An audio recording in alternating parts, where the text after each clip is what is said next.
Welcome back sa ating channel. May bagong balita na naman tayo mula sa mundo ng defense at military modernization, at siguradong ikakatuwa ito ng mga taga-suporta ng Philippine Navy. Sa wakas, pinangalanan na ang unang dalawang offshore patrol vessels o OPVs na inaasahan mula sa South Korea. At heto pa, malapit na ring i-launch ang lead ship.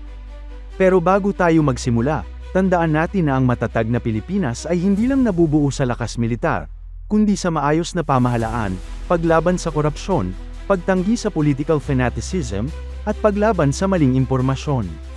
Kung matatandaan ninyo, ang Pilipinas ay umorder ng 6 na bagong offshore patrol vessels mula sa bansang South Korea sa ilalim ng HD Hyundai Heavy Industries, isang kilala at respetadong global shipbuilder.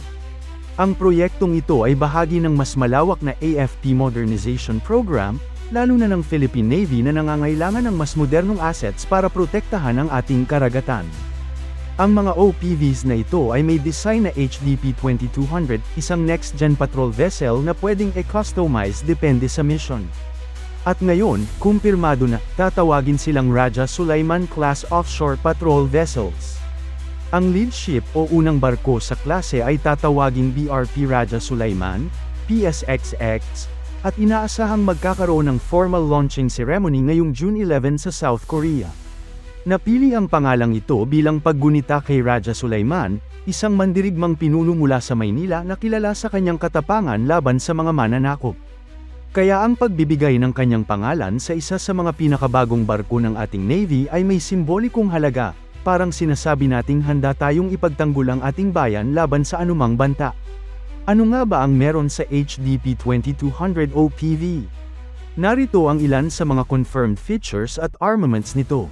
76mm Super Rapid Main Gun ang main weapon system nito, kayang tumira ng high explosive rounds sa air at surface threats.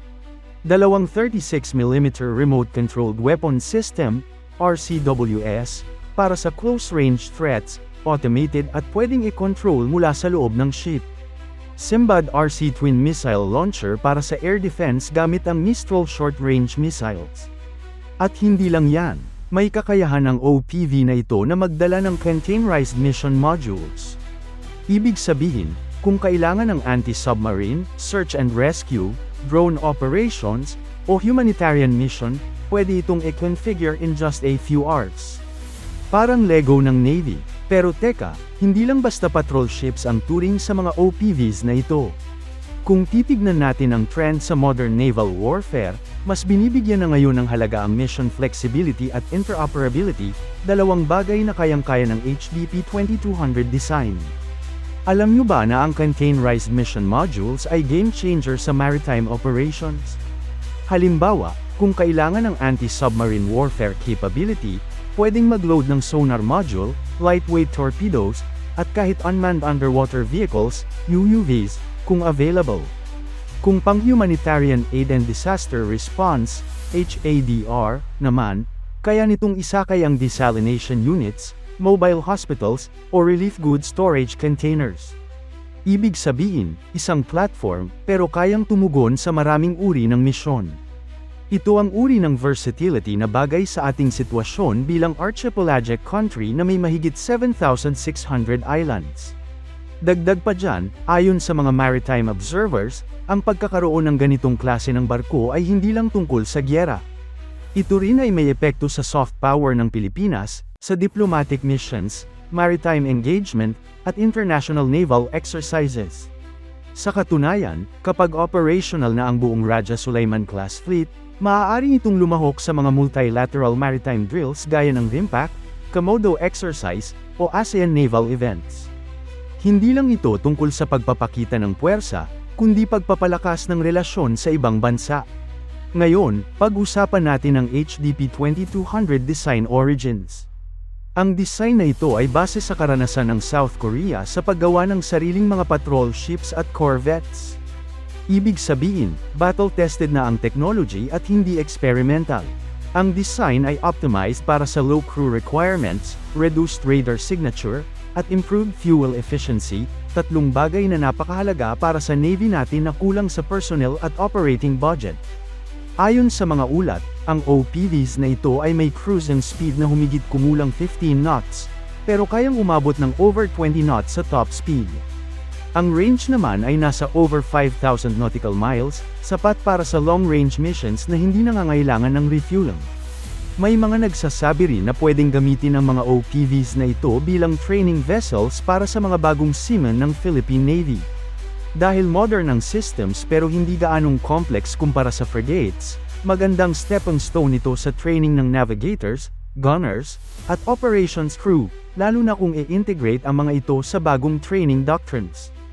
At sa usapin ng future upgrades, possible din daw na i-retrofit ito with advanced surveillance radars, tactical data links, at drone integration systems. Imagine nyo yun, isang patrol ship na kaya nang mag-operate ng surveillance drones for wide area maritime awareness. Isa pa sa magandang aspeto ng proyektong ito ay ang oportunidad para sa technology transfer at localization. Bagamat ginagawa ngayon sa South Korea ang unang dalawa, posible sa mga susunod ay magkaroon ng mas malawak na partisipasyon ang local shipbuilders.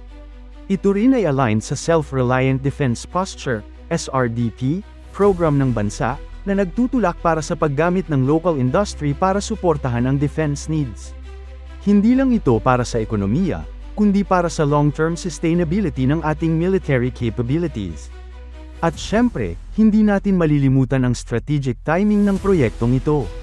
Habang patuloy ang tensyon sa West Philippine Sea, habang lumalakas ang boses ng China sa rehiyon, at habang umaasa tayo sa regional alliances, ang pagkakaroon ng ganitong mga patrol vessels ay pagpapakita na handa tayong tumayo para sa ating karapatan. Hindi ito barkong pandigma per se, pero ito ay simbolo ng presensya at determinasyon. Isang paalala sa mundo na ang Pilipinas ay isang bansang may kakayahang magbantay at magprotekta ng sarili nitong karagatan. Interestingly, tila tahimik ang Philippine Navy sa pag-usad ng proyektong ito. Walang masyadong official statements, walang ingay. Ang una sa anim ay halos tapos na, almost complete na ang construction at ready for launch. Pero bakit kaya tila low-key ang lahat? May mga nagsasabing it's part of strategic communication, huwag maging predictable sa kalaban. Ang iba naman, baka iniintay muna ang formal turnover bago mag-ingay. Either way, good news ito, dahil ibig sabihin on track ang delivery at construction. Napakalaking tulong ng mga OPVs na ito sa maritime patrol, interdiction operations, search and rescue, at pagpapatrolya sa West Philippine Sea. Hindi sila heavily armed tulad ng frigates, pero sapat para sa presence patrols, maritime domain awareness, at law enforcement. At kung tutuusin, pwedeng palakasin pa ito sa future. Dahil nga modular ang design, may posibilidad na magdagdag ng missiles, sonar, o drones kapag kinakailangan. Kumbaga, ito ay multi-mission capable platform na swak sa pangangailangan ng isang archipelagic nation gaya ng Pilipinas. Ngayong unang dalawa ay pinangalanan na, at ang lead ship ay ilulunsad ngayong June 11, ano nga ba ang susunod? Ayon sa schedule, sunod-sunod ang delivery ng OPVs hanggang matapos ang buong 6 na ships sa loob ng ilang taon. Posibleng maging flagship ng patrol operations ang BRP Raja Sulaiman. Exciting ang mga development sa Philippine Navy, at tila unti-unti nang natutupad ang pangarap na magkaroon tayo ng credible naval defense. Kaya kung interesado kayo sa mga ganitong balita, don't forget to subscribe and hit the bell icon. Hanggang dito na lang po muna, stay informed, stay patriotic. Saludo sa ating mga mandirigma.